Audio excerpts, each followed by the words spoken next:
What's up, everybody? It's Jordan, and welcome to the Sports Behind Show. This video, I am live on YouTube, like every single video I do.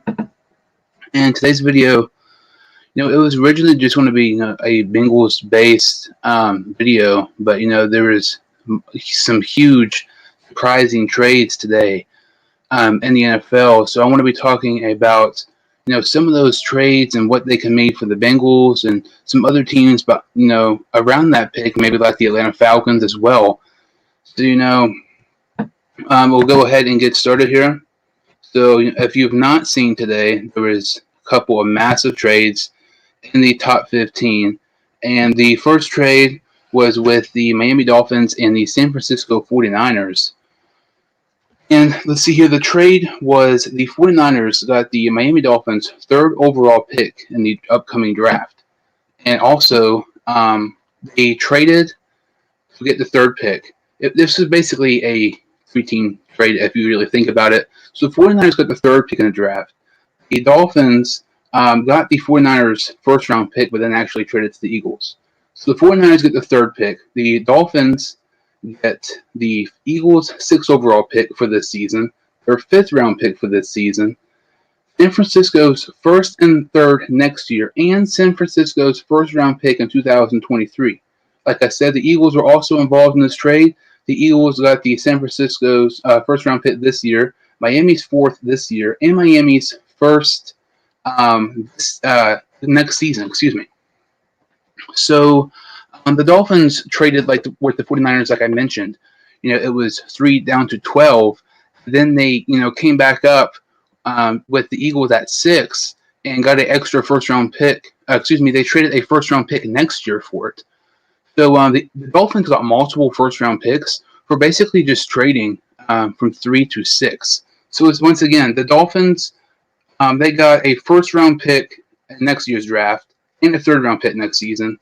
And they also got a first-round pick in 2023, plus a fifth-round pick this year, too. So they did all of that just to move down 3 spots. While the 49ers, they had a huge trade. Obviously they swapped picks, and they also give a first-round pick for next season's draft and the first-round pick in 2023. Also, not to mention, their third-round pick next year.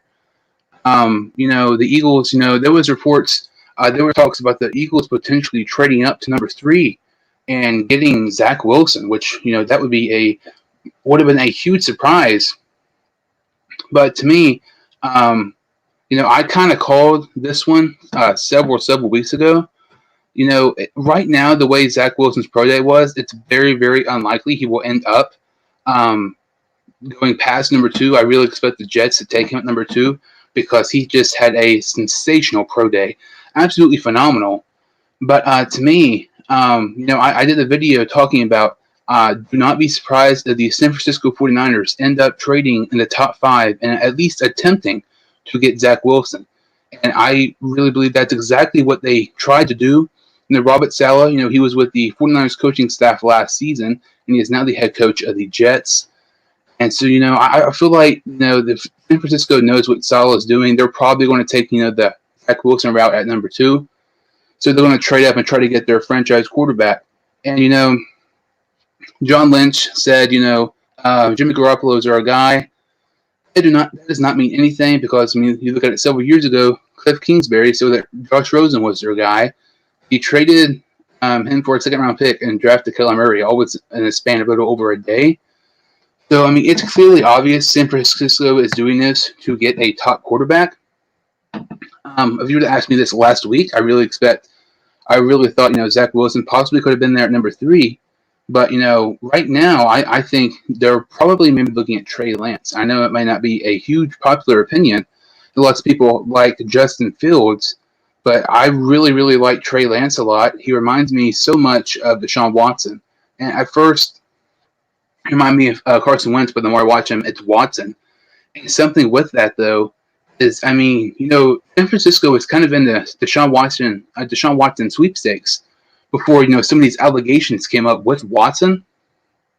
So I could really see the 49ers drafting Trey Lance at number 3 because Trey Lance, to me, of all the quarterbacks in the draft, he reminds me The similar build, similar playing style that Sean wants the most of all the quarterbacks in the draft this season. This trade was absolutely massive, and it really completely changes the top five of the draft. Because before this trade, you're kind of expecting, obviously Lawrence going to number one. More than likely, Zach Wilson goes number two. Miami was the big question mark because you do not know if they were going to take Devontae Smith, Jamar Chase, or Penei Sewell, and they're not even having that pick now. Atlanta, to me, was always going to be a quarterback, and I still think it will be. And the Bengals, it was probably going to be Jamar Chase or Penei Sewell. And now you look at it, it looks like right now, all of the top four picks are going to be a quarterback. And I think number one will be Lawrence. Number two will be Wilson. But number three, I really think it'll be Trey Lance. And number four will be Justin Fields. And, obviously it's very, very unlikely that San Francisco will be able to get Zach Wilson because, with his sensational pro day, and I feel that the Jets already have made their pick right now in their decision. But, they did attempt to trade up and get Zach Wilson. It was reported earlier today, I believe, by Ian Rappaport. The San Francisco 49ers attempted to trade up with the Jets, Dolphins, Falcons, and the Bengals. And, obviously they did the trade with the Dolphins. It really helps Miami, this season, especially in the future. I mean, they have a really, really nice team. But an intriguing situation is, let's see here, like Lawrence, Wilson, Lance goes number three, and Fields goes number four, which I think that's going to happen as of right now. You have Penei Sewell and Jamar Chase both there for the Bengals. That is best case scenario, but I mean, I don't know. That's just crazy. You can't really mess that pick up, in my opinion. The only way you mess that pick up, I mean, also Kyle Pitts will be available too, but the only way you could possibly screw that pick up is if you trade back, you don't get one of those three guys. And I know some people like Rashawn Slater, but personally, I do not like Slater near as much as Sewell. And Pitts, I actually like Pitts more than Jamar Chase, actually. And, this is something very interesting to keep an eye on.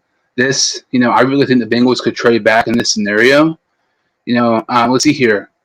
Lawrence goes one, Wilson goes two. If Justin Fields were to go number three, if the Atlanta Falcons were to take Kyle Pitts or somebody like that, or maybe even, I've heard some crazy rumors about Matt Jones being the top five. If Matt Jones goes number four, if Trey Lance is available at number five, if you're the Bengals, that is freaking awesome. Because that means at least Jamar Chase, Kyle Pitts, and Penei Sewell, two out of those three guys are at least still going to be available. And, with Trey Lance, you could trade back with Carolina. You could swap picks. They can give you their maybe second this year and maybe a little bit of something else too. But I think that's a scenario to keep an eye on. I would not be surprised at all if that is another trade we see end up happening. But if that were to happen, I would expect that trade to happen on draft day. But some crazy trades happening, affecting lots of teams and the top 7 or 8. But as of right now, the way I see it, I really think San Francisco attempted to trade up for Wilson, which is a video I posted and is a video I said months ago. I've talked about it for multiple videos. They were trying to trade up for Wilson because, like I said, they attempted to trade up with the Jets too. But now, since Wilson will probably go to New York, which, I think he totally should, I kind of expect them to take Trey Lance. The only way I think San Francisco can mess that pick up is by not drafting Trey Lance. I know lots of people like Justin Fields, but personally, I'm not really a big fan of him at all. I think he's good, but I don't think he's trading all those picks up for him. I think Trey Lance, though, I feel like if he was there at 8, Carolina would have took him. I don't think it would be Matt Jones because there's a possibility that Matt Jones could be there at 12 with San Francisco's original pick. That just doesn't really make any sense. Trey Lance, to me, though, is the most logical pick here, unless, there's something we don't know when the Jets aren't planning on taking Zach Wilson.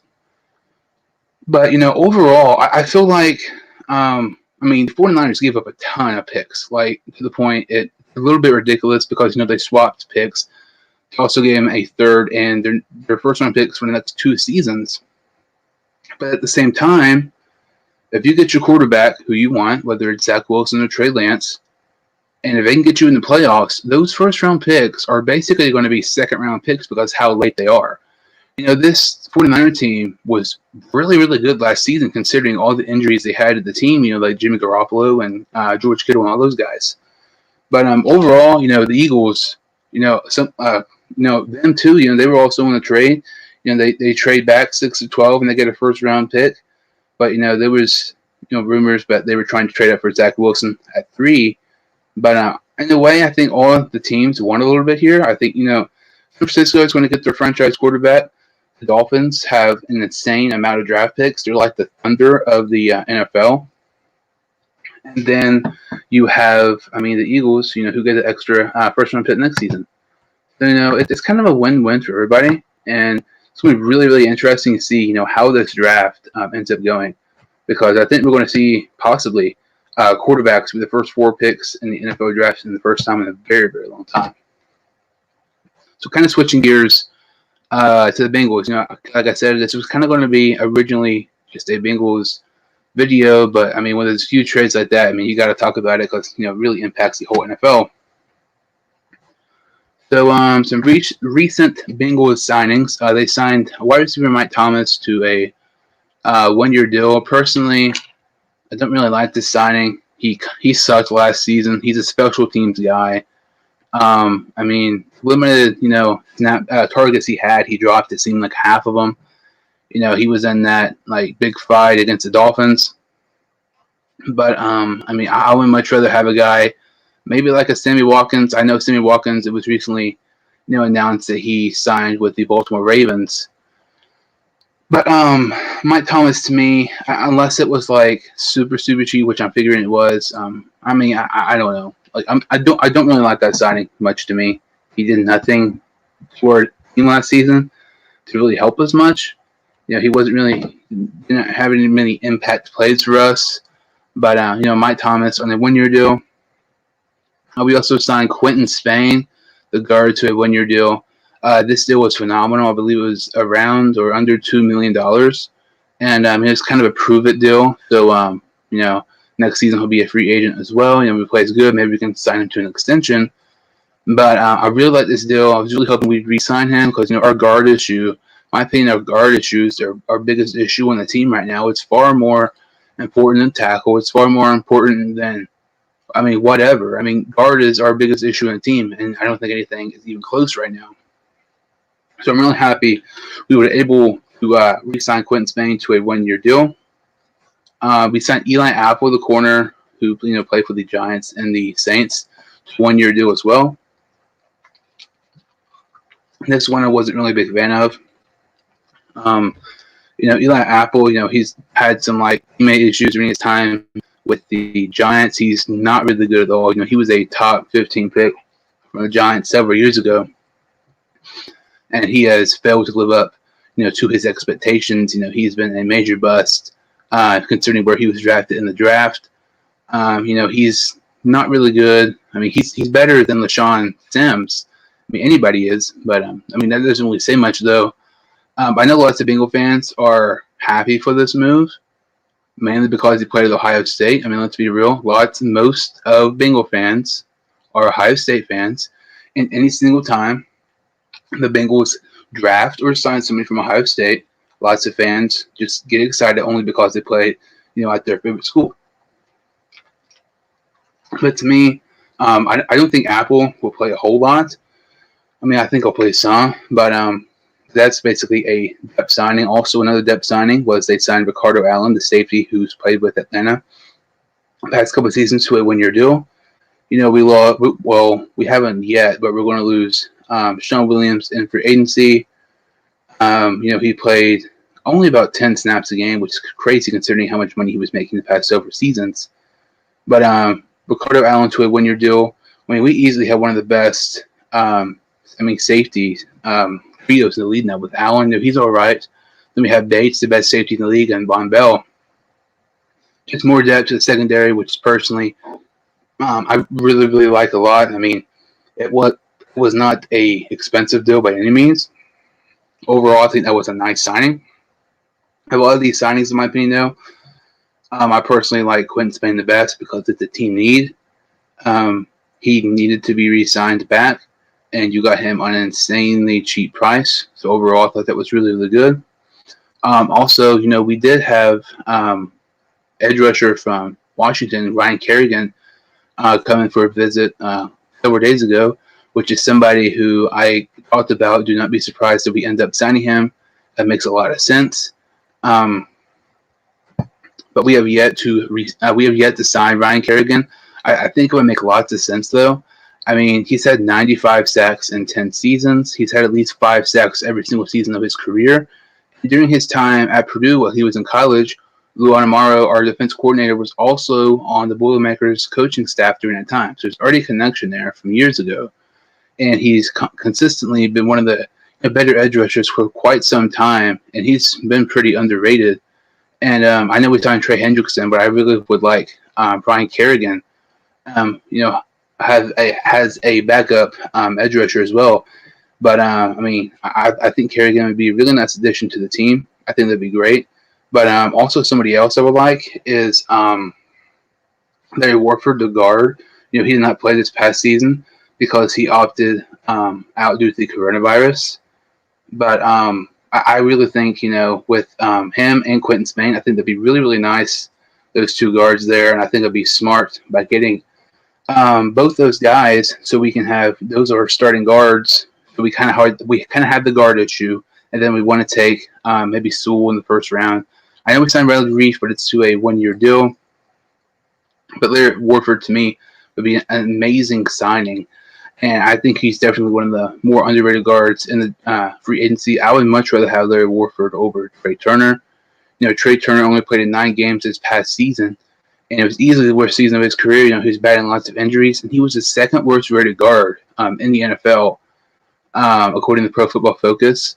But I would much rather have Larry Warford than Trey Turner as our other guard with Quentin Spain. There was also some news, I believe, yesterday or the day before. Multiple teams are interested in possibly trading for Bengals running back Giovanni Bernard. Personally, I would be surprised if we end up trading him, but if we would trade him, it would make sense. He's 29, which is just crazy. It seems like he should be like 35 right now. But if we end up trading him or releasing him, we will save a little over $4 million. He's in the final year of his contract, so it is better off maybe getting something now instead of maybe not even getting nothing in for a compensatory pick. Now, we were able to trade him for maybe a 4th or 5th round pick. I think that'd be really smart of us to do. Preferably a 4th round pick. I mean, we're saving money, and if we can get a 4th, I would definitely do that. But I really don't know if we would be able to get a 4th from though, because his production's kind of went downhill for the past several seasons now. But if we were offered a 4th for Bernard, I would do it. If it was a 5th round pick, I probably would not do that. But if we were able to trade Bernard or release him, we would save a little bit over $4 million there. So let's see here. So there's been lots of signings for the Bengals recently. Like I said, Ricardo Allen, Quentin Spain, Eli Apple, and Mike Thomas. Personally, I think this Bengals free agency has been pretty successful so far. At first I was kind of hesitant because we re-signed some of our guys, and we did not sign some guys like I wanted us to. But we've upgraded the team a little bit, especially on the defense side of the ball. It seems like most of our signings have been on the defensive side. Hopefully, maybe in the draft, we go towards more the offense side of the ball in the draft. This video was originally going to be much longer, but really not many people in here at all. So I was going to do a mock draft, but I'll probably just do that Sunday instead. I try to do a Bengals mock draft every single Sunday, so make sure to check that out. So thank you all for listening. If you like this video and subscribe to the channel, I would greatly appreciate it. And I will see you next time on the Sports 200.